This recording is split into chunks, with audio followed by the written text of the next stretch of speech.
All right, let's get right back into it. This is going to be part two, or I guess it's part three, really. So I forgot that I had made a video about a year ago on some fundamental stuff, and it was part one, and that was supposed to uh, be sort of like a jumping off point for this series. And I put that video out. I put it on my YouTube account, but I never published it. So if you go back and look at the channel now, you'll see that there's two videos that just released yesterday. It's part one and part two uh, was released before part one because I realized when I was going through the account that I never published part one. We'll get into this part three now of this series. And before we get into the analyzer, just a couple of quick corrections there on the last video for the signal source. So we talked about the oscillator source, and I mentioned that the frequency determining components, the R and the C, we talked about the C being the capacitors across the area. So what I mentioned incorrectly was the R. I was referring to these trim pots up here. The actual resistive element of the R and C portion of this oscillator circuit, so that the resistive is the R's here, so RF and RE. And these are the resistors that are on that switch stack, and we'll look at those here when I get the analyzer back on the camera.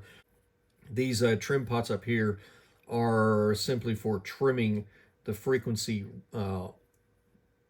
the frequency that's produced.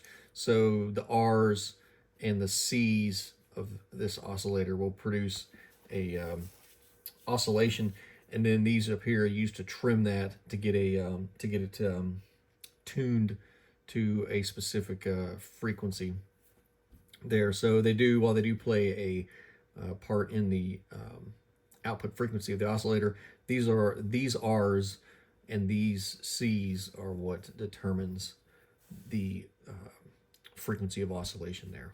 I think I referred to this op amp as an OPA 314, and it's a 134, but anyway, it's written there on the page. All right, we have here the in the center here is the analyzer portion. And if you'll, there's a bar, a chassis bar that goes this way, and that comes out so that we can get in here and look at a little bit more of the detail here. Plus, we're going to get these screws off in a minute here and talk about this input attenuator. So, first thing we got coming into the distortion analyzer from the input B and C on the front panel here, and the coax runs down to this analyzer input attenuator. And the reason this is in a box is because it's a pretty sensitive portion of the analyzer. And when I originally built this, I had it laid out a little bit differently. I had it in a smaller box. And when I went to do my initial testing, I found that this analyzer had a lot of varying response to frequency. So on the 1 volt scale, there's actually an amplifier that raises the input signal. If it's less than 1 volt, it'll raise the input signal up to a nominal 1 volt input. On the 3 volts scale, it's a short from the input jack directly to the output, so that's not an issue. The issue comes onto the attenuator on the 10 volts, 30 volts, and 100 volts, in which case the original design uses a resistive attenuator network to drop the input signal down to a nominal 1 volt RMS level. So for the instrument, obviously we can't take an input signal at 100 volts RMS and put it directly to the input of an op amp. That would destroy the op amp. So we got to attenuate that input signal, and that's what we do here. Now, the problem with doing that is you've got to look at the frequency response of your attenuator if you want an accurate indication of level on your front panel meter, because the attenuator network is going to have a frequency response that may or may not be flat over the input frequency. And in this case, what I found was my initial attenuator build was not flat at all. It was all over the place. I was getting values of 5 volts for a 10 volt input, and then maybe 3 volts for maybe like a 6 volt. It was all over the place. So I had to go in and address this attenuator. Now, Robert talks about this in his article. He talks about using capacitors across the attenuator pads. And when we look at the schematic interference, we'll talk about that. But I'm going to show you the build here that I've done, because I found this was the easiest way to get it set up so that it could be adjusted in place, as opposed to using fixed capacitors like Robert mentions in his article. All right, and here's our input attenuator. Now, first thing that we have here is, once we come in from the BNC connector, which is down here, it's going to go through a DC blocking capacitor here, and then we go through some ferrite beads into the attenuator switch. Now, this is just a one of these, just like all these other switches here, these rotary switches. I think Centralab. So these are, I got quite a lot of Centralab switches and a lot of the various wafers and parts. And you can break them down and really do a lot of interesting things with the layouts here. As you can see, I've used some standoffs and whatnot to spread these wafers out, and this longer shaft here, so I could get this board in between. And this is the attenuator board for the 10, 30, and 100 volt scales. And we'll look at a schematic for it in a minute here, and we'll see the values. But instead of using fixed capacitors like Robert talked about in his article, I've opted to use these trim capacitors here across the attenuator pads. And what this does is this allows me to tune this attenuator to eliminate the stray capacitance that's created by the switching network. So you get a lot of stray capacitance in here, and that really starts to throw your attenuator off when you get into higher frequencies. This short here is the 3 volt range. Like I said, it's a short. And then, as I mentioned, the amplifier here for the 1 volts. And I moved this amplifier inside to this enclosure because I didn't want to have the low signal going out over long distances in the analyzer unit here. So when it comes in, the lower level signals come straight into the amp here. It's a much shorter run for the wiring, and then it goes straight into the attenuator, and the output comes out of the BNC here. Of course, being that the amplifier is now located in this enclosure, we have to run power. That's the leads here that you can see, and they are powered from what I've done is I've removed the socket where this IC was originally populated. This is on CP2, and this is IC number 9. That socket and has been removed, and I put in this connector board here in place to get the plus or minus 15 volts DC from where it was originally populated and routed into here. There's some other components. I think there was a coupling capacitor that was depopulated also. That's moved into here. There is a special ground that's part of this instrument, and we'll look at that also when we look at the schematics in the article here. And the special ground is right here. So this is a piece of copper-clad PCB that I cut to fit to the back of the switch assembly there, and it makes the grounds for the attenuators. So the resistive attenuator networks, we got one branch here, the other branch here to ground, and then the signal is taken off of the center of that network. there. So this ground plane is isolated. It's floating off of this chassis here, and it's routed back through the shield of the coax. As you can see here, all of this cable, these black leads here are extension leads for the coax shielding. We've got one here that comes off of the input, so this is the input signal here from the front panel BNC. That shield is routed here. This lead here is the common lead for the amplifier, is routed here, and then this lead here is the shield of the coax for the output back here. And so this, so all of those grounds are made here on this copper-clad board. And this board is not electrically connected here. It is electrically connected to the chassis ground at the star point ground, which is back up here. And that's done through the shield of the coax, right? So we talked about that, if you look in the article, the coax coming in for the distortion input signal, that coax is connected to the ground at the star ground here on the chassis. And so this ground here is connected through the shield of the input coax back to the input BNC on the chassis.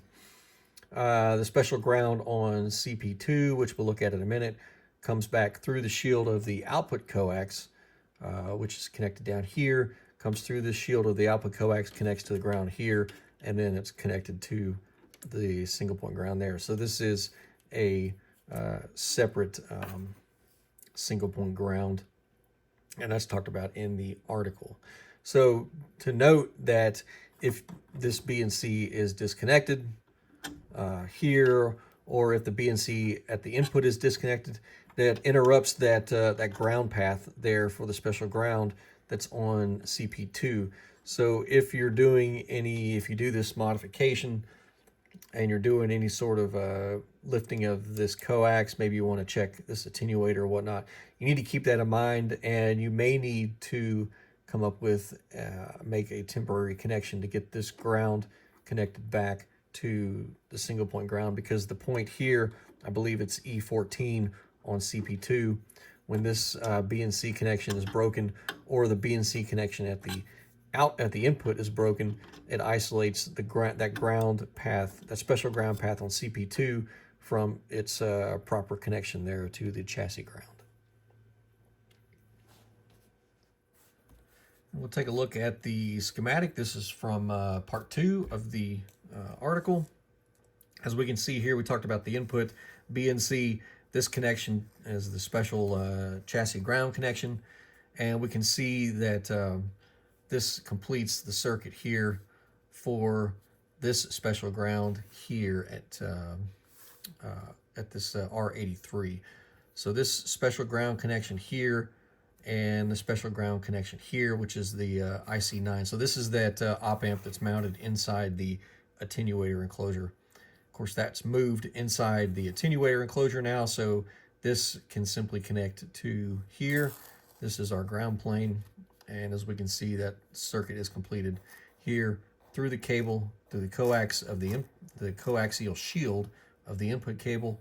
So this ground point here, which is our attenuator ground point, and that circuit is completed through the coaxial shield of this cable, going back to here at E14, and then this point and this point are completed through that. So that's how that that ground is routed, and that's important, and Robert talks about that in his article there. Just to show this here, because I don't have a printed version, my printer is currently not working. This is the article that I mentioned in the previous video that I was working on, and this is from that article here, where I document all of this in one location. But this is the schematic of the input attenuator rebuild, and we can see how this is laid out here. Obviously, this is the shielded enclosure. Here, our input BNC making up to the ground plane we talked about. That's on the back of the switch there, and going to the output BNC there. Now you'll notice that these BNCs are isolated BNCs. In fact, all of the BNC jacks on this build are isolated BNC connectors. They're not where they bolt through the chassis. That connection is isolated from the actual BNC, the ring of the BNC, and a connection has to be made to get the BNC ring here to actually connect to the chassis. And the only one that is done on is the input BNC for the analyzer input. All of the other BNCs do not have their outer the BNC ring connected to the chassis, and so they're all isolated. Now they're all connected electrically through to the single point ground, but the only BNC that's actually connected to the chassis is the analyzer input BNC. And that's what we see here, and that's what I've tried to show with this description, with this schematic here, is that the BNC outer ring is floating. It's not connected to the enclosure. Now this enclosure is electrically connected to the chassis through its mounting, so it is connected electrically, but it's not connected electrically from this part here. All of the electronics in here are not connected to, none of the electronics in here are connected to this enclosure. We can see for IC9 I've used an LT1468. That was a good performer there. I did also have a 5534 in that position. That's what Robert calls for in his original design. That one seems to work well too. The LT1468 also works well, and I think based on my measurements I get a little bit better performance out of that, so that's what I've used there. All right, now talking about the attenuator here, you can see how our attenuator is set up. We've got our resistive dividers here and compensation capacitors across those to allow us to account for stray capacitance within the attenuator, and they work really well. With these capacitors, I can adjust the attenuator to compensate for the stray capacitance, and I get very accurate results on the voltmeter. I don't get any. There's no longer strange results here. If I put in 10 volts here at the input, I'll see 10 volts when I look at the source level on the front panel meter, and for all the other ranges. Now, with that being said, I do not have the ability to put a very large signal in. I think the largest value signal I can currently inject is somewhere, I think it's around 14 volts RMS using the HP3325B signal function generator, and that because that one has the option 2 for the high volts option. It's 42 volts peak to peak, so maybe that's 17 volts RMS. I don't math off the top of my head. All right, so if we go up farther into the article, I can see a close-up photo here, and C22 is just right down in here under these ferrite beads. But anyway, so that's a close-up there of the attenuator removed from the unit. Going back into the schematic for the article, we have the signal path is going to go two different ways. We talked about the input here going to the state variable filter. So here's our state variable filter right here, and the this E15 point here actually branches off into two circuits. So one of the branches obviously goes into the state variable filter. The other branch goes into the differential amplifier right here, which actually does the cancellation of our fundamental. We'll talk about that in a minute, but we'll talk first about the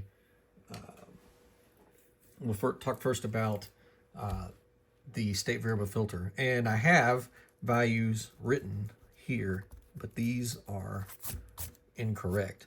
So I've done a lot of swap outs on the op amps in this filter, and at times I thought that I found better op amps to use, but as anything in electronics, there's trade-offs, and while I made improvements on one range, it resulted in things going worse on other ranges. I used a lot of different configurations of the op amps, OPA 604s and the LT 1468s, LM 4562s. In this, and I really, in the end, I could not find any better combinations than what Robert has in his design. So the 5534s. Some of the other op amps, like the OPA 604s and the LM 4562s, they worked better on lower frequencies, down below maybe 20 kilohertz or so.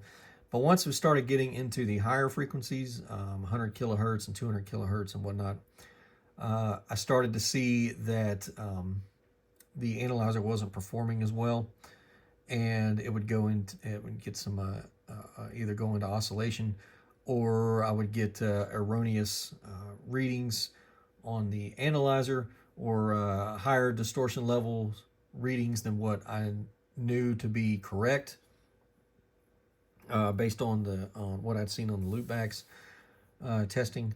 So I ended up keeping all of these op amps in the original design.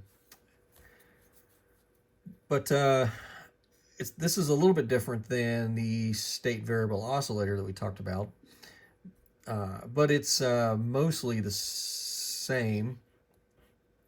The difference being, obviously, that this is a filter, not an oscillator. And the article talks about how this is laid out, and there's a couple of extra places, inverters in this scheme that will allow the introduction of gain control mechanisms for tuning the filter. One in particular is the use of IC13. The use of this inverter stage allows the introduction of gain control mechanisms, being these IC14 and 16, and we can use those to control to tune our filter. And what we're looking for on this filter is we want to filter out, we want an output of just the fundamentals. So we're putting an input signal in of, say, 2 kilohertz. And that 2 kilohertz signal has some unknown distortion level, which is what we want to measure. Well, the first thing we need to do, and this is just like using the active notch filter that we used in some of the previous videos, is we need to eliminate that fundamental. But the way we do that is we need to first isolate the fundamental, and then we can mix it in the differential amp to eliminate it. But we need to pick that fundamental out, and that's what this filter is going to do. So this filter is tuned with the source, and that's done through the switch networks here. So we see that we've got RG here, RH. Those are on the same switch stack as our tuning switch for the source. And we've got COQ and CPR. Those are on the same switch stack as our range switch. So as we tune our source, when we set our source up for 2 kilohertz, that switch is also going to tune our filter for 2 kilohertz. And then the filter is further tuned through the use of the auto-tune circuitry, the F control and the A control mechanisms here. And that is on, that's from CP3, which we haven't got to yet, But how that works is that there are frequency error and amplitude error detection circuits. The frequency error circuit looks for frequency components that are quadrature to the fundamental, so they're 90 degrees out of phase with the fundamental.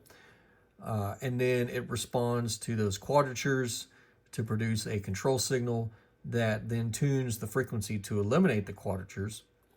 Whereas the amplitude control looks for normal frequency components of the fundamental, so frequency components that are 0 degrees or 180 degrees in phase or out of phase with the fundamental. So it looks for those components at 2 kilohertz, and then it works to eliminate those components. And that's how we get the tuning. And the tuning is done by controlling the gain. So these two signals coming into this gain control amplifier are going to control the gain of this amplifier. That controls the amount of feedback that's going back into the filter to reduce, to tune this filter to the fundamental. And we get the fundamental out coming here at the fundamental out, and that goes to our differential amplifier here. So this signal comes E15. So as you remember back from the schematic, that's coming straight off the attenuator. So no filtering from this point here. And then E18, which comes from the bandpass filter, which is from the bandpass filter here, E18. So this is our filtered fundamental coming into the differential amp, and our unfiltered, we'll say raw input signal coming in here. So now we have one signal that should be an isolated fundamental component, so just 2 kilohertz with nothing else. And we've got another signal here that's got the 2 kilohertz plus all of its harmonics. We mix those together in a differential amp, and because both of these signals have a common component, the 2 kilohertz component, that component is eliminated in the differential amp, and at the output of the differential amp we should only have whatever is not eliminated, so our harmonic components and whatever noise or any other kind of non-harmonic components that are present in that signal, and that's what we get here. So that's how this works together.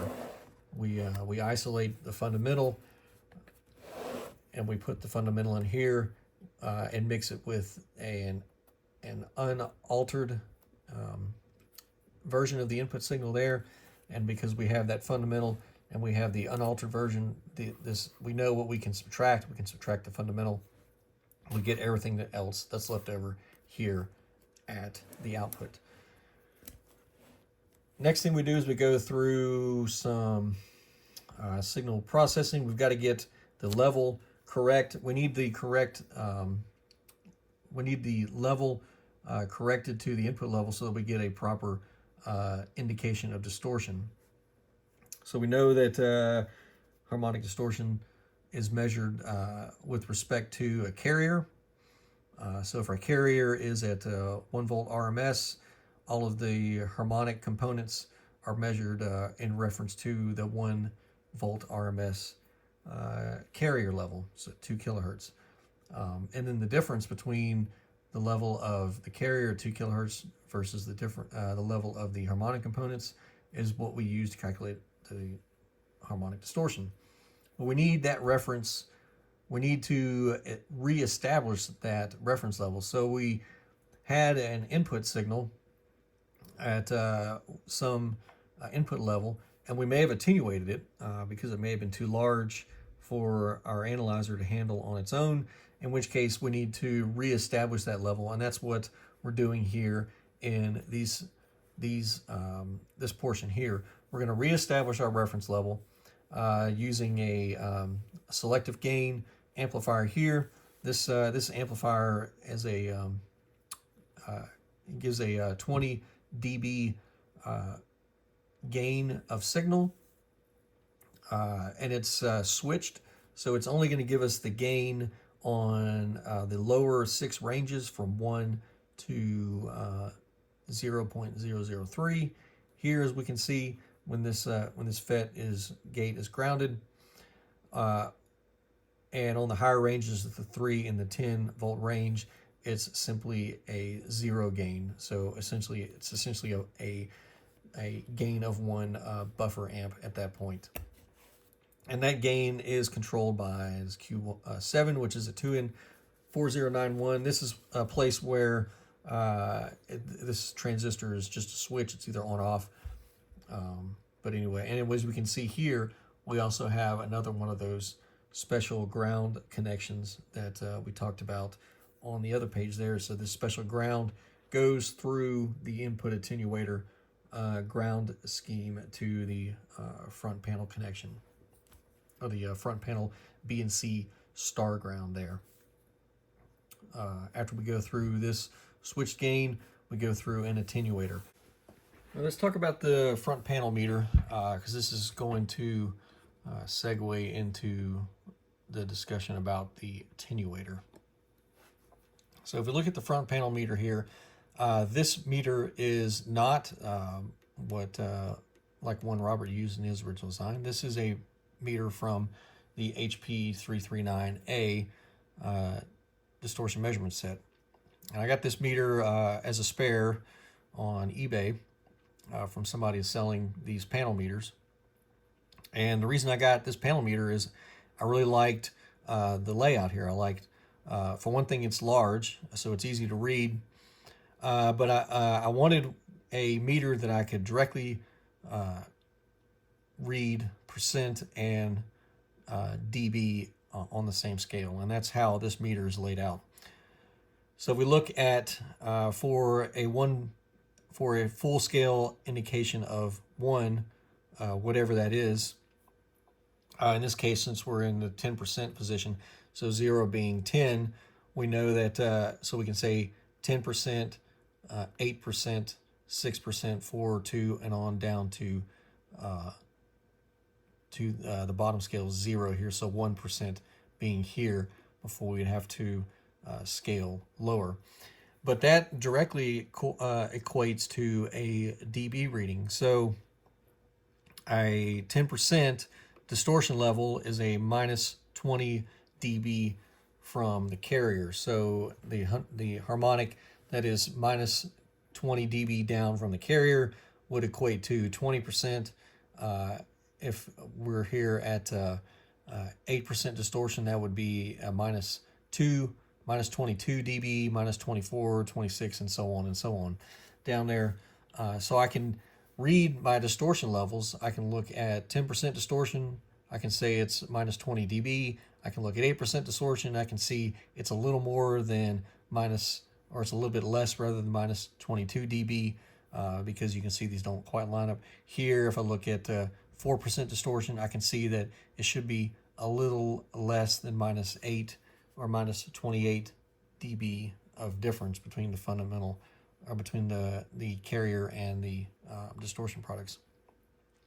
So I like that layout of the meter. Also, the 1 and the 3 volts scale line up correctly here too. From 100 millivolts rather to 1 volt represents a change of 20 dB, right? So a change from 1 volt, or from 1 volt to 3 volts represents, or 1 volt to 3.162 volts represents a change of 10 dB. And that's how this scale is lined up. So we see that we get 0 to 10 dB equates to a change from 1 volt to 3.162 volts. A change from 100 millivolts to 1 volt represents a change of 20 dB. So it's all a ratio, and that ratio carries forward as you scale up or you scale down. So if this was 10 millivolts to 31.62 millivolts, the ratio is the same, 10 dB change. If we scale from 10 millivolts to 100 millivolts, the ratio is the same, it's a 20 dB change. And that's how this meter is laid out, and I like that because it makes reading distortion a lot easier. I can take a percent or a dB reading off the same meter. I don't have to do any calculations or shifts.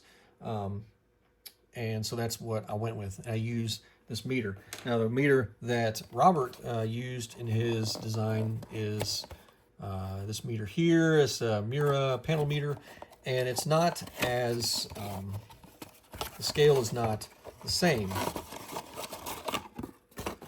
So as we can see, this scale is different. It's a 0 to 1 and 0 to 3 volt scale. So while the top may represent a full a change from 100 millivolts to 1 volts represents 20 dB. We see that the 3 doesn't line up correctly, so the top of the 3 scale should be 3.162, or as in this case 3.2. It carries over slightly from the 1 volt scale. So we can't look at this meter and take a direct dB correlation, at least not on the 3 volt scale. We could only do it out to 3 volts. Other than that, we're just guessing, because a 1 to 3 volt change in level does not. That's only about a 9.5 dB change in when you're talking about the ratio there. So we don't get a full 10 dB of change from 1 to 3. It's somewhat less, about 9.5 dB. And again here, and then we can't directly correlate. So if we have a reading of say 2, we can't directly correlate what that would be in dB. We'd have to calculate that. Whereas here we can see that that directly correlates to about a -4 here. And then based on what our full range scale is, we can determine what that is, whether that's -24 or -34 or whatever. But we can look directly and see if we're on this scale, come up and see the dB, and then if we know what the full scale value is, we can determine easily what that would be in dB. So that's why I use this meter. But as I mentioned, the scales are different, and so I needed to change the attenuator to account for that. When I first built this unit, I built the attenuator exactly as I built the meter attenuator as per the Robert's design. And what I was noticing is my indications seemed to check out pretty accurate when I was using the 0 to 1 scale, but when I was using the 0 to 3 3.2 scale, all my meter readings were off. And that's because when I was using the 3 scale, the original attenuator, the original meter attenuator, was incorrectly putting the needle was putting the needle in the wrong position, because it was not attenuating the correct values, attenuating to the correct values. So that required me to do some recalculation on the meter attenuator. All right, so looking back at this attenuator, so we talked about the input attenuator earlier, and I don't want to get everybody confused as to what we're talking about here. So the input attenuator is one thing. That's what we talked about here, and we're not talking about this anymore. Now we're talking about the meter range attenuator, which is here. This is on S5, and these are the values that I needed to change. And so, like I said, I originally had these values as per the design. My 3 volts scale was off on the meter indication. The 1 volt scale was working, which that makes sense, right? Because the 1 volt scale didn't change, but it was the 3 volts scale that was slightly now extended, because I used the meter with the 0 to 3.2 volts as opposed to 0 to 3 volts. So I needed to expand out that range a little bit for the 3 volts, 3.2 volts scale. And so I had to change these resistor values. And so that's something to keep in mind if you're going to use a different meter, or like the meter I used in my case with the 3.2 volt extended scale. You're going to need to change the attenuator values. Now the values that I used, I have them in my article but I'm going to look them up right here. So what I ended up changing the values to, so this 7.5K was changed to 7.32K. This right here was changed to 2.32K. This value here was changed to 732. And then R93 was changed to 340 ohms. And then this R94 here, 6.2K, I left the same value. And now when I changed these values here, I also added compensation capacitors across these resistors so that I could make sure that the I would account for any stray capacitance, just like we did with the input attenuator. When I built this attenuator, I noticed that I was having issues with stray capacitance on this attenuator, so I used compensation capacitors across the resistors here to get that under control. And that, when I added those compensation capacitors, that gave me a very a nice flat response. And really what I was looking for on this build, I was looking for everything to be flat out to about 1 megahertz. And the reason I picked 1 megahertz is because that goes out to the fifth harmonic of 200 kilohertz, which is what the instrument is should be capable of, right? So for our signal source goes out to 200 kilohertz, we should be able to measure out the harmonics of 200 kilohertz, so 400 kilohertz, 600 kilohertz, 800 kilohertz, and up to 1 megahertz. Now it's pretty flat. This attenuator was fine out to well beyond that once I got the compensation capacitors in on this attenuator.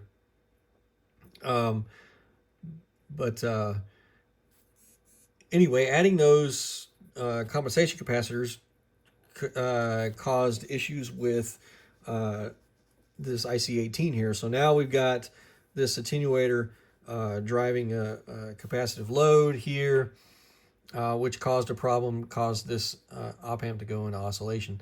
So what I ended up doing there is inserting a 100 ohm resistor in series with the output, and that fixed the issues with the loading there on this attenuator. So added a 100 ohm resistor here in between the input to the attenuator and the compensation capacitors here, and changed the values of these resistors to get the scale on the 3 volt scale to work. And then once I did that, now my of course the 1 volt scale was working correctly before, but now the 3 volt scale was also working correctly to indicate. So now I had the full range, the full scale indication on the 3 volts, 3.2 volts, and the 1 volt scale. From the attenuator, we go into another amplifier here. This is a fixed gain amplifier. And then we go into the auto set level portion. Now, the auto set level portion is allows us to not have to set a reference level of our input signal. So when we use the instruments like the HP334A, the first thing we have to do is we have to set a reference level. We put the input signal in, whatever value of signal that is, we have to reference the analyzer to that level, referencing to either a 0 dB reference or a 1 volt or a 1 full scale meter indication, depending on whether in that instrument, whether we're going to make a measurement in decibels or we'll make a measurement in percent. There's 2 different points you reference, but you have to adjust that instrument to reference those points, so either 0 or 1, depending on what kind of reading you want to take. But what Robert does in his design is he eliminates that process by using an auto set level. And what the auto set level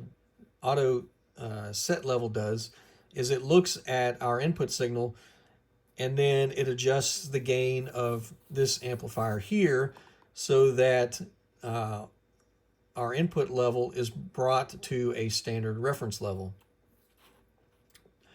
And the way it does that is it looks at, and it's got a range. It can bring a signal in, a signal into a nominal level that is either plus or minus 10 dB below that reference. So if we put in a signal that is, say, 3 volts RMS, then 3.162 volts RMS, then what this auto set level function will do is it will reduce the gain. The gain is reduced here to bring that signal down to a 1 volt RMS. So it'll bring that signal level down by 10 dB to bring it down to a 1 volt RMS level. Whereas if we put in a signal with an amplitude of 316.2 millivolts RMS, so that will be minus 10 dB, this portion here will raise its gain to bring that signal up to 1 volt RMS. So it brings it up to, and we're saying 1 volt RMS, that would be our 0 dB reference point. So minus from, if 1 volt RMS is our 0 dB reference point, minus 10 dB would be 316.2 millivolts RMS, plus 10 dB would be 3.162 volts RMS.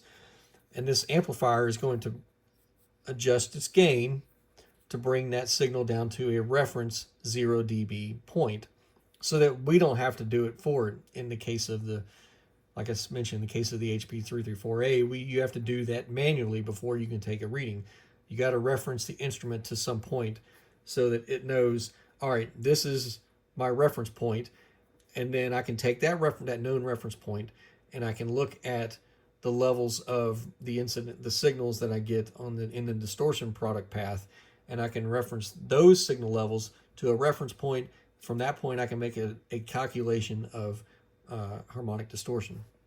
So that's why we need a fixed reference point, and that's what this portion here does. And the way it does that is it looks at the fundamental level coming from the bandpass filter, and it uses that level as a reference. And what we've got here is a voltage controlled amplifier. So it takes that value, and the first thing that it does is it establishes that value as a constant level. And the way that we do that is we use this 1496 IC, and we've got some amplifiers here. So, and I'm not going to go into detail about how that works. Robert talks about that in his article, but the major components being this, the 1496, this amplifier here, which is gain controlled by the 1496.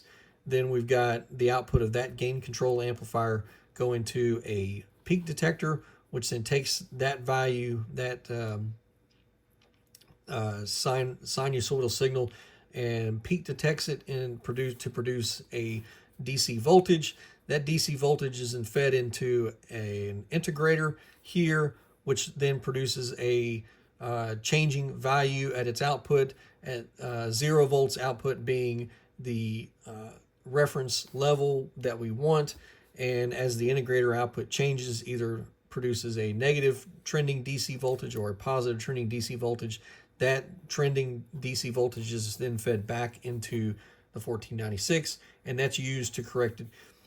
Big picture is we want 0 volts DC here. If we've got some value other than 0 volts DC, that means that this circuit is trying to correct to bring our signal level down to its reference level. And that's what we look at here. So we see that E31, we've got the AGC voltage here, and that AGC voltage is applied to this 1496 here, which these loops, as you can see, are almost identical, and they work in the same way. So if we get this 0 volts DC here, that should mean that the gain of this amplifier is fixed so that we've got our reference level obtained. If we've got some value other than DC, then that means that this portion here is doing some some work, some auto level controlling function to reestablish our reference level here. And we can look at that value of DC voltage at E31 and we can see how the analyzer is working. What we get here as at our reference, we have a 1.1 volt RMS nominal sine wave, and that's not exactly 1.1 volt.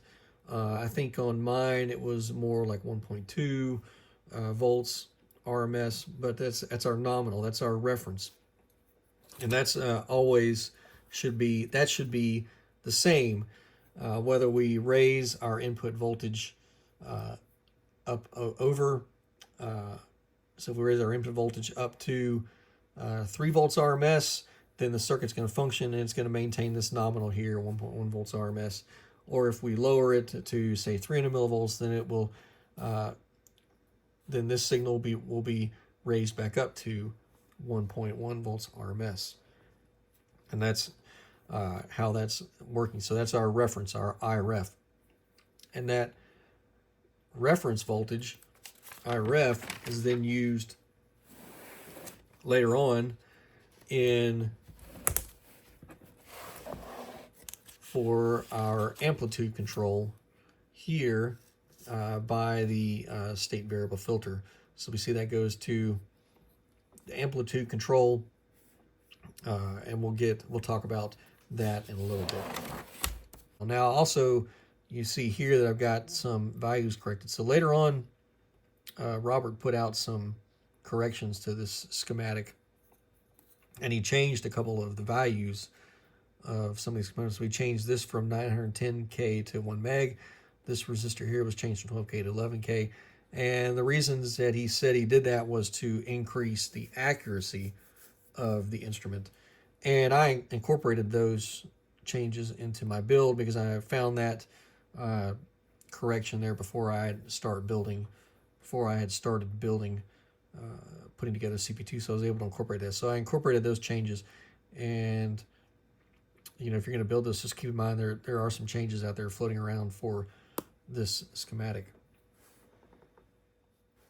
All right, going into the amplitude and frequency control portion here on CP3. Again, we're using we're looking at the input signal this is from IC31, which is looking right here. So what happens is we get out of the output of our voltage controlled amplifier E29. This is through our differential amplifier, which eliminates the fundamental. We've got level correction attenuator, more level correction, and then auto set level here. So we're looking at that signal coming from E29 coming in here, and that signal is then compared to our IREF signal here in this on this IC26, and it's compared to the QREF signal on IC29, and the QREF is off of the bandpass filter here, and that provides our frequency reference. So our I reference is the amplitude, our Q reference is the frequency. So we've got those references. We have an amplitude reference for our fundamental, and we've got a frequency reference for our fundamental. And that's what we're looking at here versus our signal, which this comes off of the output of the VCA. So this signal here is our distortion products. And what we're looking for is fundamental products in our distortion signal, because that means that our filter is not tuned correctly. And that's what we're looking at here. So we're looking at that signal train coming out of the through the distortion products path, and this signal is looking for fundamental products, and that's applied to both of these detectors. So we're looking for amplitude errors in our filter, in our bandpass filter, which is the IREF, And again, amplitude errors being components that are either 180 degrees or 0 degrees in phase with the fundamental. Or we're looking for frequency errors, which are quadrature components. So those will be components that are 90 degrees. So what this is looking for is, so again, with talk about our 2 kilohertz input signal, we're looking to any 2 kilohertz components coming in here are applied here, and then they're compared to any in phase amplitude errors, so any 2 kilohertz signals, that any 2 kilohertz components that are in phase or 180 degrees out of phase, or any quadrature components here that are 90 degrees, that have a phase relation of 90 degrees. And that's how these phase detectors are working. So these are working as phase detectors, looking for 0 or 90 or 0 or 180 degree components and 90 degree components here. And then whatever those components, whichever of those components are detected, we'll get an output signal here. That signal is then amplified and applied and integrated. So we've got an amplifier stage here, and then we've got an integrator stage. And the integrator stage then creates a DC voltage of some varying value based on the magnitude of the change coming out of our phase detector. And then that DC voltage is used to drive our control FETs back here at our bandpass filter. So Q5 and Q6. The F control and the A control. They drive that DC voltage, drives these control FETs. These control FETs then, just like in the state variable oscillator, these control FETs alter the gain of these stages here. The gains of these stages here control the feedback coming off of the output of the bandpass filter. They control the feedback and inject that feedback control signal here. They control the feedback around this amplifier here, and then that's what's used to tune this whole filter here, so that we can tune this filter here so that we can get only the fundamental out here. All right, once we go from the output of the analyzer E29, we have some filtering. Robert talks about this in his article about these filters. In my build, I opted to build the tracking product filters, which he mentions adds a lot of complexity, and it does add a lot of complexity to the build. If you want to do the tracking products, you can also opt to build fixed filters, which he's got here. These would be similar to like what the HP 339A uses. Fixed product filters at 400 hertz for a high pass, so that's going to filter out any products below 400 hertz. And then we've got 2 low pass filters at one at 30 kilohertz and one at 80 kilohertz. Those would filter out any frequency components products above 30 or 80 kilohertz.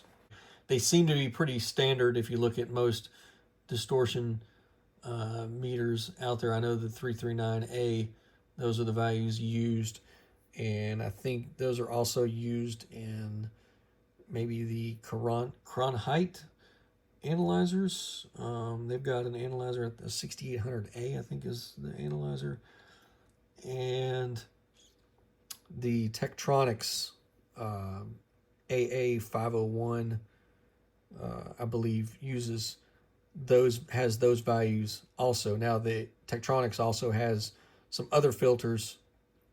I think they have a 22.1 kilohertz audio filter, and they also have the revision to insert build your own filter, where you can route the signal through an external filter of your choosing, which that's kind of interesting too.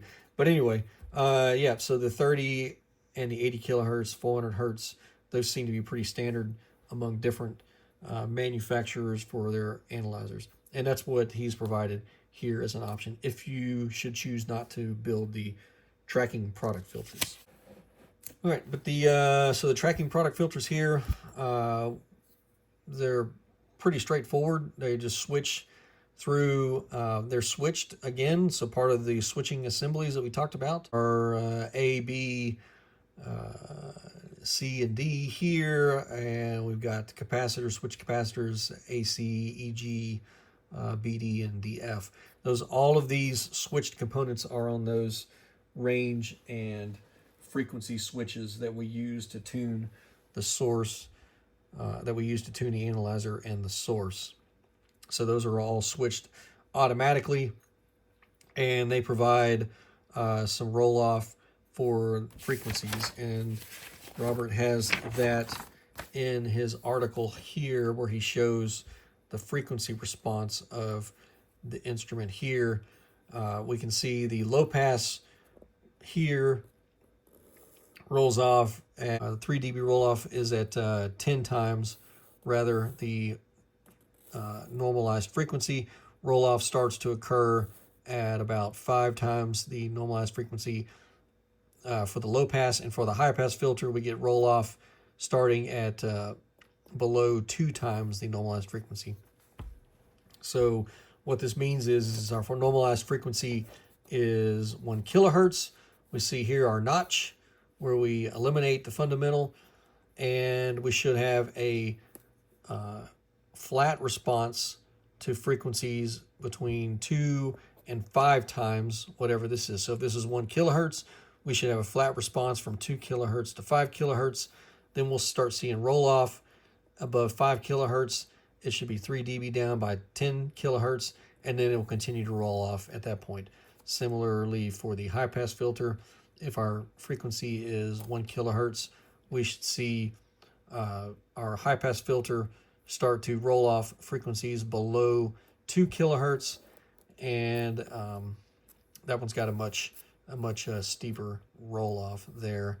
3 dB down looks to be somewhere between the normal frequency and 2 times. So that one's got a little bit steeper, or a more rapid roll off there. We get some zero response here between 2 and 5. All right, from there, from the product filters, then we go into a switched gain amplifier, and we have a switch gain because that's not so that we get a full scale of 100 millivolts. We need to get 100 millivolts, so that drives our meter to a full scale deflection, and that's what this amplifier does here. So we're on ranges below 0.3 volts or 0.3%. This amplifier is going to raise the gain to 3.3. Otherwise, it's going to, for the higher ranges, so from 10% to 0.3%, it's going to reduce the gain. And all of that is in order to maintain the full scale deflection of 100 millivolts.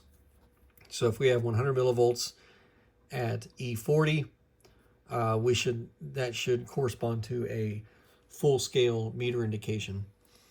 And then this switch gain amplifier is used to establish that. And then we can adjust the full scale indication using this adjustment here. Another thing to point out is that in those corrections, Robert points out that R179 should be changed to a 3K value instead of 2.7K. Now, what I have done in my build is changed this IC34 to an AD845, and I did that again for looking at the frequency response. I noted in my build where I originally used an LM318 that the LM318 tended to start having roll off on the higher frequencies.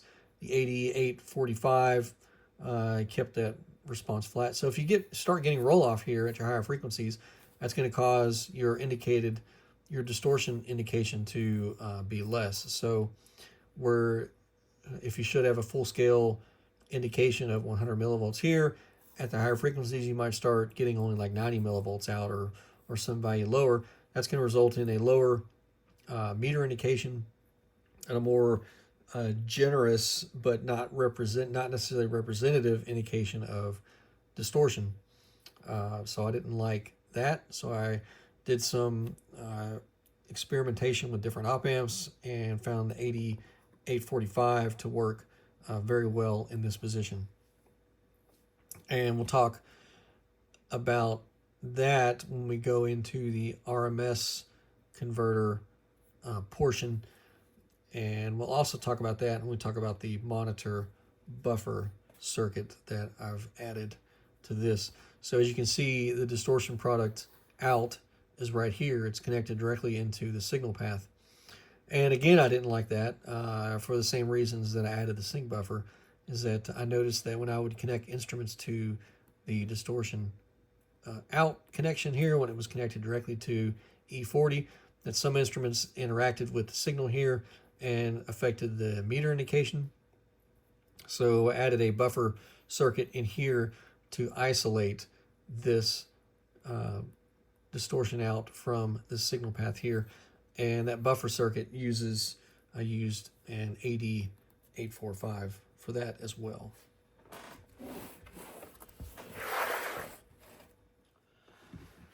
All right, more video of computer screens. Here is the buffer monitor that I included. It's pretty simple. It's based on the buffer circuit that is used in the HP 239, and I think it's also used in the 339A distortion analyzer. It's all the only thing I wanted was some isolation for the instruments connected externally, and I wanted it to be flat. So I didn't want the buffer to add anything to the signal. I didn't want it to take away, certainly not take anything away from the signal, so that I could get an accurate indication of the distortion product levels at the output of the at the product output. And so I used the 8845. I found this op amp to be the best. The LT1468, I tried that one. I think it had a little more roll-off.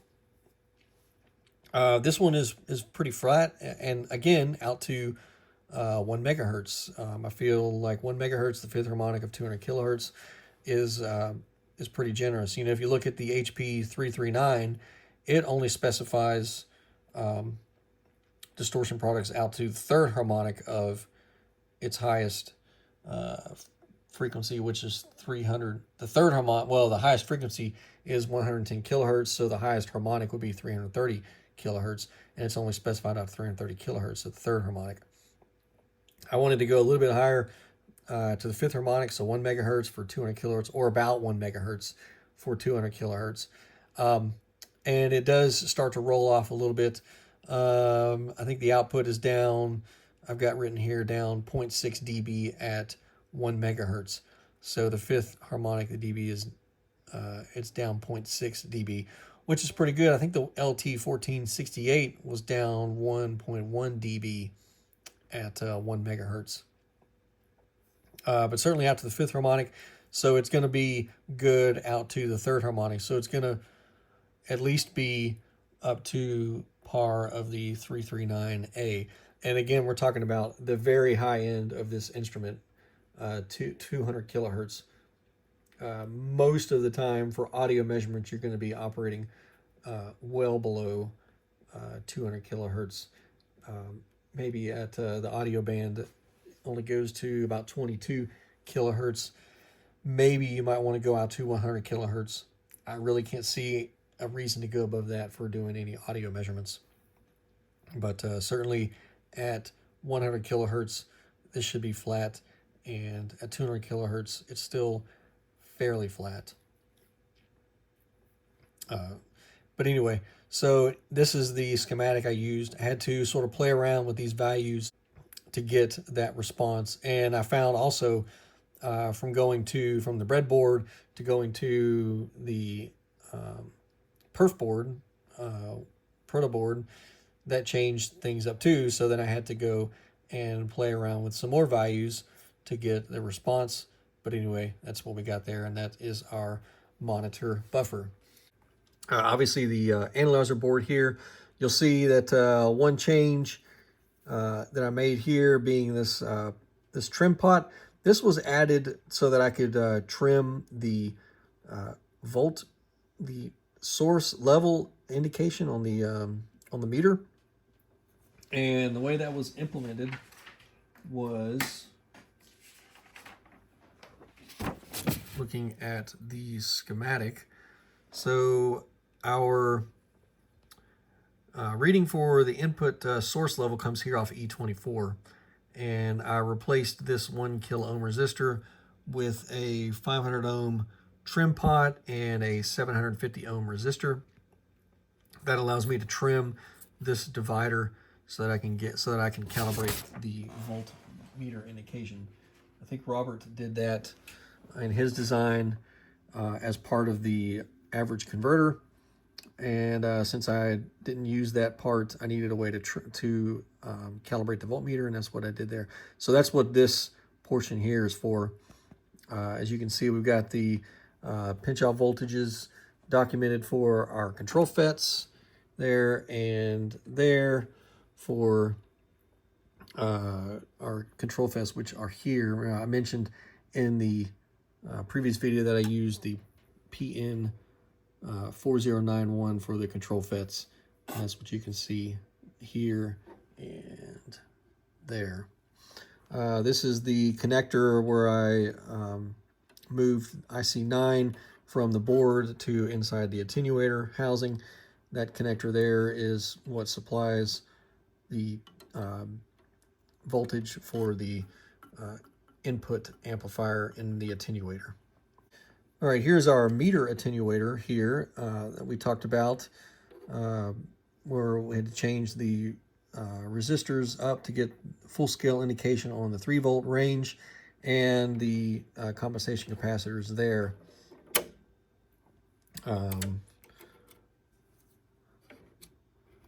That is a unclipped wire tie. There we go. When we take care of that, somehow that slipped through all of the inspections there. But anyway, so the meter attenuator is here. We can see that we've got the capacitors here for compensation. This switch S5A is the only switch that's part of the only switch assembly that's part of the attenuator. These other 3 wafers, S5, B, C, and D, are only used to switch various switched gain amplifiers. And we looked at those already. We know we've got a switch gain amplifier that's part of the, down here, part of the Distortion product chain. We've got a switch gain amplifier down here that's part of the product filters. And we've got a switched gain amplifier down here that controls the gain of the signal. That's the signal that's fed into our level control and frequency control portion. I think that was IC, what is it, IC31. So we've got those 3 switched gain amplifiers, and those are controlled by these 3 switch wafers there on the attenuator. As far as CP3, we can see here that so our product filters here, and the filters switches here, so our capacitors here, and all of our resistors here. And you can see from the switches, these are quite busy, and there's even a wafer that's down in there that you can't see. All right, the monitor buffer is here. Since I removed the average converter circuitry, I just depopulated one of the sockets and wired this in place of the socket for that IC. So this monitor buffer gets its power from where the IC for the meter amplifier was powered from. So it's just wired straight in there. And then we've got the product output signal here and the product in signal right there. So pretty straightforward. Back in the back is our RMS converter, and I think we're going to go into that on a separate video because that's quite, that was a pretty extensive build there. All right, so a quick demonstration here. Let's look at what happens when we use an analyzer, a distortion analyzer that doesn't have the auto level set function here, so we can get an appreciation for the auto set level function here. So we're going to do the demonstration on this HP334 distortion analyzer. I'm going to use the HP209A oscillator as the signal source.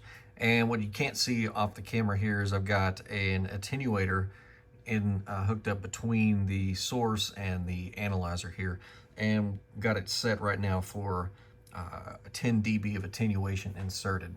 So we're going to go through the process here, and first thing we'll do is we will set the level, and we'll reference that to a 0 dB reference point there. And we're going to go through here now and take our distortion reading, and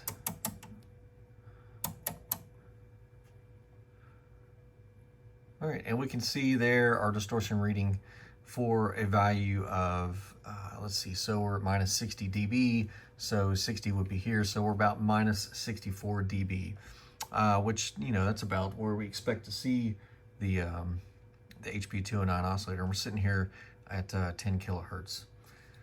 All right, now what happens if we vary the input signal source level? So we'll drop it down by 10 dB. All right, and we can see now that our distortion level has gone off. And if we upscale that to 50, we see that our distortion level is shifted.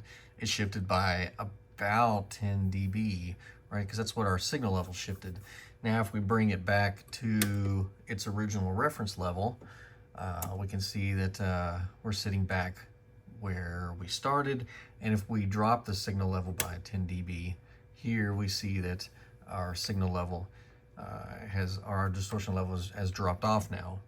So this is what I mean when I talk about we have to have a fixed reference point here. So the analyzer, when we did the set level function at the beginning, we set a reference point, and our reference point was set to 0 dB on the meter. And if we change the level of the incoming signal, as we did here while we're switching the attenuator, when we change our reference level, it changes the distortion reading. It changes the reading, the distortion reading on the distortion analyzer. It doesn't change the actual value of distortion for the incoming signal. That is what it is. But it changes the reference point that the analyzer is looking at, and therefore it will throw off our reading.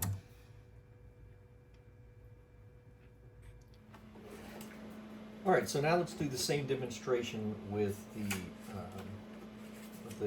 Robert Cordell analyzer, and we'll look at how the auto set level function works to maintain the reference point for our distortion analyzer, for our distortion measurement constant, even though the input signal level is changing. And we'll change the input signal level again by the same plus and minus 10 dB from a nominal reference point. And that nominal reference point is going to be 1 volt RMS. And that's what Robert states in his article when he's talking about the input circuit and bandpass filter. He says the nominal operating levels are a third of the values on the input level attenuator switch. So when we look at the input level attenuator switch, our nominal values are going to be a third of these nameplate values. So we're on the 3 volt scale, 3 volt RMS scale. So our nominal value is going to be 1 volt RMS. and we're going to vary the signal, the input signal level by plus or minus 10 dB from that 0 dB reference. So plus 10 dB would be 3.162 volts RMS, and minus 10 dB would be 316.2 millivolts RMS. We'll look at that on the meter here. And as you can see, I'm going to just tweak this source here so that we're sitting right at the nominal value. Right now we're sitting at the nominal value of 1 volt RMS, and I have the inline attenuator set for 10 dB of attenuation. So we can go to 0 dB, that will give us our plus 10 dB rise, and we can go to 20 dB, that will give us our minus 10 dB of reduction there. All right, and we'll go ahead and look at the distortion level now. So we see our distortion reading about 64.6 dB there on our distortion, and we'll look at the spectrum of the distortion products because that's where we're really going to see how this all plays together to maintain that reference level.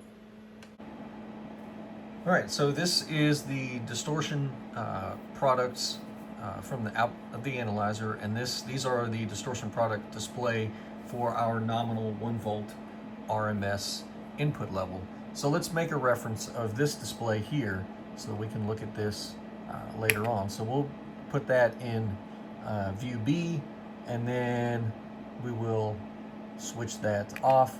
So now we're just looking at view A. If we look back at view B, there's our reference. So this is going to be our reference, and we'll put this back on to view A. And that way we can compare and see how much that display changed based on our input signal level change. Looking back at our source now, we see we're still on the nominal 1 volt RMS level. Let's go ahead and reduce our input signal source by 10 dB. So I will put in an additional 10 dB of attenuation, and we see that our signal level has dropped now by 10 dB. And if we look at our voltmeter, we know we're on the 3 volt scale, so we're sitting right about 300-ish millivolts. So that's our 10 dB of signal level reduction. Now, what did that do to our distortion reading? Well, if you remember from the demonstration on the HP334A, when we added more attenuation, we reduced the level of the input source from its reference, the distortion reading showed a lower distortion value. So we'll see what the analyzer shows here, and we can see that the analyzer value did not change. It changed about 0.2 dB, which is pretty good. It's a lot better than what we saw on the P334A. I think that value changed by about 10 or 11 dB. It was a very large change, so we had a very small change here.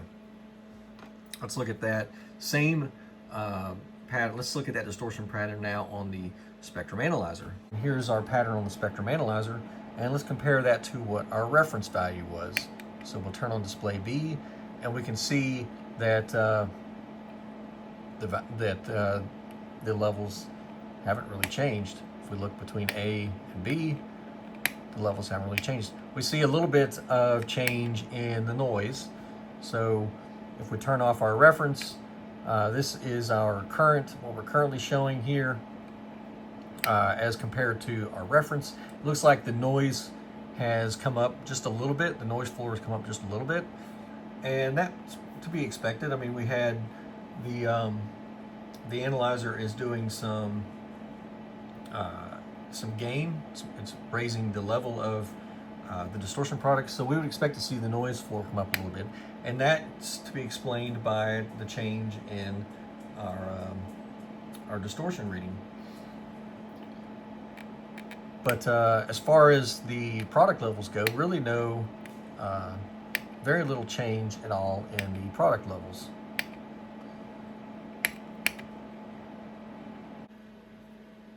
All right, so now let's take a look at the same thing. We'll go back to our nominal value there, and then we will raise the signal source up 10 dB. So now we've gone to the other extreme of our auto set level circuit, and let's see how that is affected. So back to distortion, and we see that again, so now we've got, that's about minus 64.4. So again, we've had about a slight change of about 0.2 dB. All right, again, looking at the spectrum analyzer, this is the distortion product display for our plus 10 dB off of the nominal reference, and we can look and see that again, there's very little change in our display as compared to our reference. Again, here is our reference. We can see that that's our reference value, and if we put this back to our current display, and that's what we see there. So very little change. We'll go back to our nominal value there, and we'll return back to about where we started there. And there we are. So we can see that with the auto set level function, we can see what it actually does. The auto set level function is going to correct based on a change in the input signal level. So let's take a look at the analyzer now in operation. And we've got a couple of instruments set up here, and I'll talk about briefly what each of these is set up to monitor. So obviously we got the distortion analyzer set up, and we're looking at a 1 kilohertz signal. And the signal is from my HP209A oscillator. I'm using that instrument so that we can vary the frequency and amplitude independent of the analyzer itself for the demonstration purposes here. Also, because we know that that unit has a pretty well-known distortion level, and we can see here it's showing right about at minus 63 dB. So we see we're on the minus 60 or 0.1% range. So that would be minus 60 dB here, minus 62. So we're about minus 63 dB. So that's pretty well known, established, and we've established that in some of my previous videos there. And I've got the output of that instrument run through an attenuator, and the attenuator right now is set to minus 10. So we've got 10 dB of attenuation in line with that signal. Up here on the oscilloscope, we're looking at that I reference signal. That's at E32. That's the nominal 1.1 volt RMS reference level signal that is established by the voltage controlled amplifier. That's comprised around IC22, IC23, 24. That circuit there, you can reference that in the original article. And on the voltmeter here, this is E20. This is checking the voltage at E22. This is the frequency control for tuning the filter, bandpass filter, and this meter up here is monitoring E31, which is the AGC voltage. So that's that voltage that we talked about in the voltage controlled amplifier portion. That voltage that signal that corrects for our reference level. Now, as we can see right now, it's sitting at about minus 0.163, about 164 millivolts of voltage there, and that's because the auto set level is doing some small function to maintain the level. Now, what we're going to see here is as I change the signal level going into the analyzer through its allowed range, what we're looking to see is that this value doesn't change. And that's what the auto set level does. So in an instrument like the 334A, which we can see here in the back, if we change the level of the input signal, we would have to reestablish a reference. Otherwise, it throws our distortion measurement off. Whereas with this instrument, we have the auto set level function, it should maintain this the reference constant for within a given range of input signal. That's what the auto set level does. And we'll see that how that works here. We'll see the IRF signal up on the oscilloscope. We'll see that change as we change input level, and that's going to return to the nominal level there. You can see I've got on the display up here, we can see the AC RMS value of about 1.29 volts RMS. We'll see that, and we will be able to see the as this changes to reestablish this RMS value, we will see the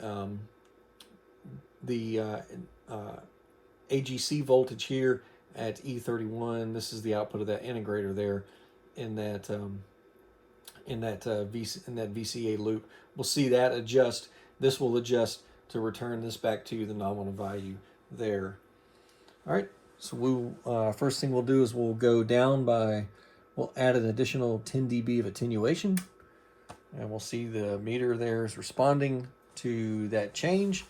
We can see here that our IRF signal returned back to its approximate value, and we see now also that we've had a change now in our AGC voltage. So our AGC is at 3.4 volts, and that returned our signal, our level back to 63 dB. We look at the input signal now, we see that we're down pretty close to the bottom now. And if I were to take that on down to about minus 20 dB, what's going to happen is this this LED will light up to let us know that the signal is outside of its control range and we need to adjust our input. And we can see that here as I do this, and we see that indicator there came back on. So I'll bring that back up just to clear that indicator. All right, back on looking at distortion, and we see our distortion measurement really hasn't changed at all. We're still sitting right about minus 63 dB. Now we'll go back to the center value there. We see our RF signal returning back to its nominal value, and we see our AGC voltage returning back to where it was before. And we can look at the source, and we see now that we've come up about 10 dB here. We're sitting here, we were at minus 18, now we're sitting at minus 8 dB. All right, and now we'll go and put the full range signal in there, and we see that we raise that, and once again the system returns back to our initial reading. So we're still sitting at minus 63 dB. We can see we saw the action here on the IRF signal returning back to its nominal value, and now we see that we have the AGC voltage has gone the other direction now. And we also got our raise level annunciator, so telling us we need to uprange the scale.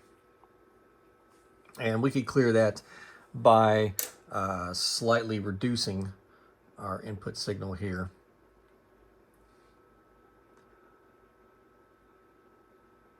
We can see that we clear that out.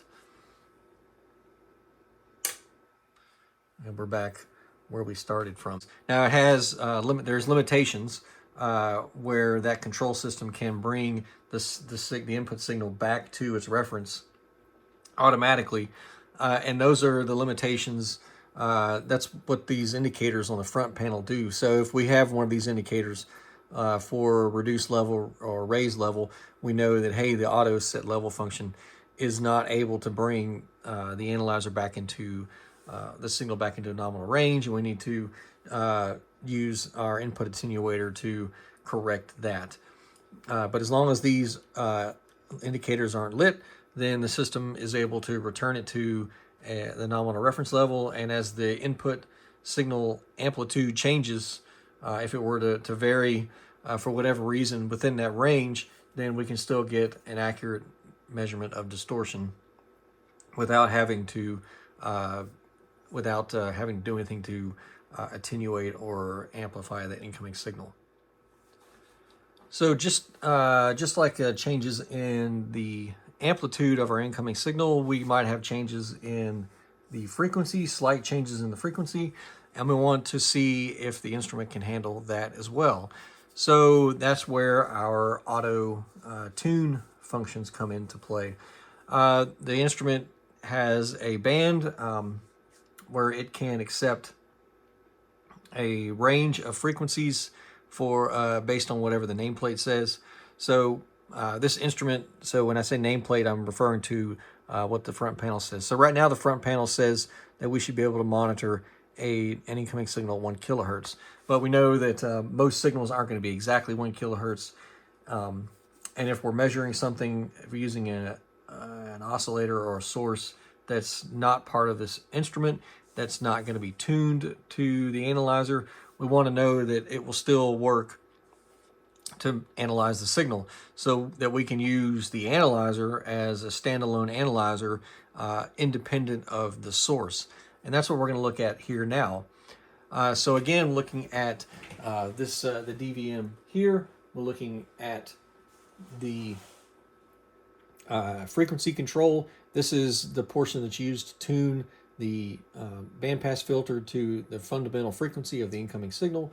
And we're going to see that now. So right now we're looking at minus 3.66 volts DC, and that's about the center of the control range of the instrument. So it's about half of the pinch voltage. So we know the pinch voltage for the frequency control was minus 7.55. Half of that being about minus 3.77. So we put it's about in the middle of the range right now. And what I'm going to do is I'm going to vary the frequency of the source, and you can watch the voltmeter up there as the control system responds to bring the instrument back into to bring the bandpass filter back into tune, so that we can take a measurement reading, and we can watch we'll see that indication on the voltmeter up there, as well as the indication on the needle here, and we should return back to about minus 63 dB. So I'll raise the frequency here, and we can see that as the instrument retunes, it's going to bring it back to where we started. And of course, now there are going to be some limits to how far we can go with this. And we see that we're getting pretty close to the top of the range of our linear region. Now what's going to happen is once we exceed that linear range, it sort of takes off. And now the frequency control FET is saturated. So it's not controlling anything anymore. And we see that our needle is pegged off, and we've got our indicator here telling us, hey, we need to reduce the incoming frequency to get back in range. We can either reduce our incoming source frequency, or we can try to range up on our scales. Now, we could try that and see if that would bring it back. And we see that the analyzer is now attempting to tune into the new range, which would be 130 kilohertz. But we didn't make a large enough adjustment to our source, and now we've gone the other direction. Now it's unable to tune, and we need to raise the frequency. So what we need to do is put back on 100 kilohertz, and we will reduce the frequency to get back into range. And that's what we do here. We've now reduced the frequency, and we're back onto range. And we can bring that frequency down and see the same thing on the other side as the FET tries to retune the bandpass filter to the center frequency. And of course, there's limits, just like on the auto set level. There's limits on the auto tune portion of the circuit, and I have documented those on in my file for this project, and I'll have all that information posted in the file. All right, I hope everyone's enjoyed this video, part 3 of the Distortion Analyzer, Robert Cordell's Distortion Analyzer project. And we'll be one more coming out, part 4. I'll go in depth onto the RMS converter portion. We'll look at schematics. I'll look at the build there and talk about how we did some testing to verify that it's working like it should. And then from there we'll do a little more testing on the machine. We'll look at how to take some distortion measurement readings, or rather how to set up distortion levels so that we can verify correct levels on our meters. So we'll go into some of the methods I used to get this instrument calibrated and to verify that it's indicating correctly on the various ranges. So that'll be interesting, probably another long video, and this video has gone quite a bit long already. So we'll wrap it up with this one for part 3. Keep looking for part 4 to come out. I'll probably drop in the next week or so. I'll try to get that done. But that's all for this video. Thanks for watching.